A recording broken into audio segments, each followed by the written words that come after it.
চীনের ব্যবসায়ীদের বাংলাদেশে বিনিয়োগের আহ্বান জানিয়ে প্রধানমন্ত্রী তারেক রহমান বলেছেন, নতুন দৃষ্টিতে নতুন বাংলাদেশকে দেখতে হবে। চীনের রাজধানী বেইজিংয়ে স্থানীয় সময় সকালে বাংলাদেশ বিনিয়োগ ফোরামে এ কথা বলেন তিনি। তারেক রহমান বলেন, বাংলাদেশ ও চীনের মধ্যে আস্থা, শ্রদ্ধা, বাস্তব সহযোগিতার সম্পর্ক বিরাজমান।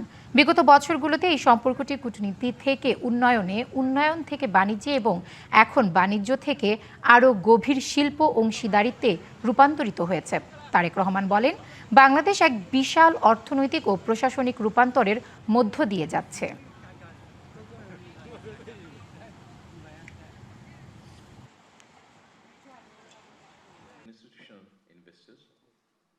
Excellency CPIT for supporting us in preparation for the event institutional investors. We are inviting Chinese companies to extend their value chain into Bangladesh. আপনারা বাংলাদেশে আসুন, বিনিয়োগ করুন। আমরা সমতার এক প্রকৃত অংশীদারিত্বে একসাথে সমৃদ্ধি লাভ করি। সরকার একটি নতুন লাইসেন্স অনুমোদন প্রক্রিয়া শুরু করতে যাচ্ছে, যার ফলে নতুন ব্যবসা প্রতিষ্ঠানগুলো 15 দিনের কম সময়ে বাংলাদেশে তাদের কার্যক্রম শুরু করতে পারবে।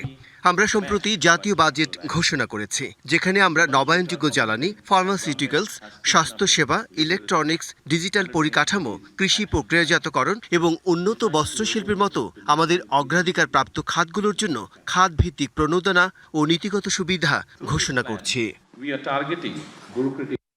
প্রধানমন্ত্রী তারেক রহমানের চীন সফর নিয়ে বেইজিং থেকে আরও জানাচ্ছেন সহকর্মী আনোয়ার হোসেন। আনোয়ার, কখন থেকে শুরু হবে প্রধানমন্ত্রীর আজকের দিনের কর্মসূচি? দিনের সূচিতে কি কি রয়েছে?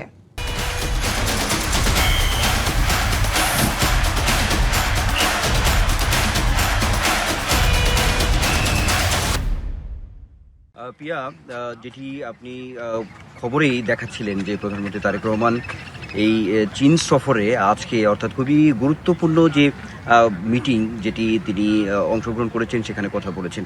অর্থাৎ যেটি বলছিলাম যে প্রধানমন্ত্রী তারেক রহমানের চীন সফরের এই 4 দিনব্যাপী চীন সফরের আসলে মূল যে রাষ্ট্রীয় যে কার্যক্রম আসলে সফরের, সেটি কিন্তু আমরা বলতেই পারি শুরু হয়ে গেল।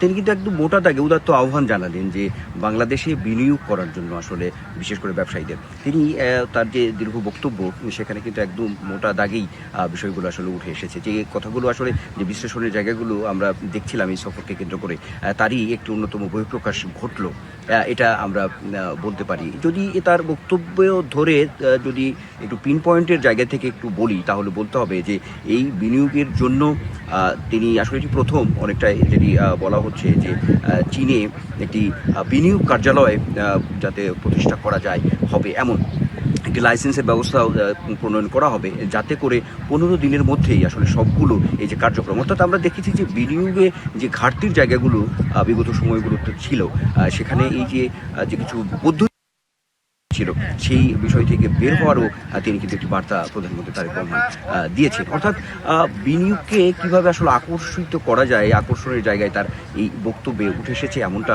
কিন্তু আমরা বলতেই পারি।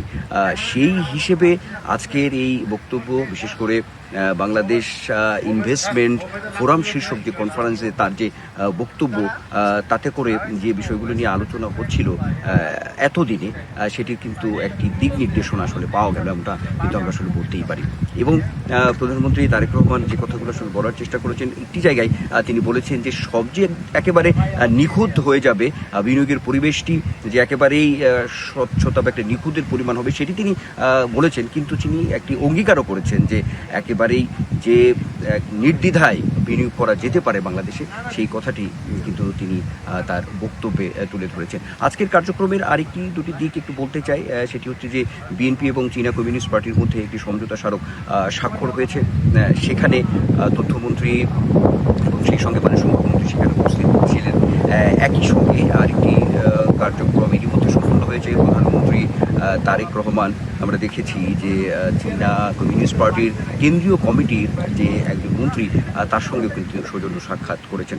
তার মানে আসলে শুরুটি যেটি হলো, আমরা যদি বলি আজকের যে মূল কার্যক্রমের জায়গা থেকে, সেটি আসলে বিনিয়োগের একটি পরিবেশ তৈরির জন্য প্রধানমন্ত্রী তারেক রহমানের যে বক্তব্য, সেটি নিঃসন্দেহে আরও আসলে এক ধাপ এগিয়ে গেল। বিনিয়োগকারী যারা আসলে বিনিয়োগে অংশ নেবেন বাংলাদেশে, সেটি আসলে বলাই যায়। তো দিন শেষে আরও কার্যক্রম আছে, দিনভরি কার্যক্রম আছে, ব্যস্ততা আছে প্রধানমন্ত্রী তারেক রহমানের। আর আগামীকাল প্রধানমন্ত্রী চীনের প্রেসিডেন্ট শি জিনপিং এর সঙ্গেও তার একটি সৌজন্য সাক্ষাৎ আছে, সেখানেও আরও বড় কিছু বিষয়, সমঝোতা চুক্তি, এই বিষয়গুলো সামনে আসবে। নিশ্চয়ই আপনার মাধ্যমে আমরা দর্শকদেরকে পর্যায়ক্রমে চীনে প্রধানমন্ত্রী সফরের সব খবর আমরা জানাতে পারব। পিয়া, ধন্যবাদ আনোয়ার আপনাকে।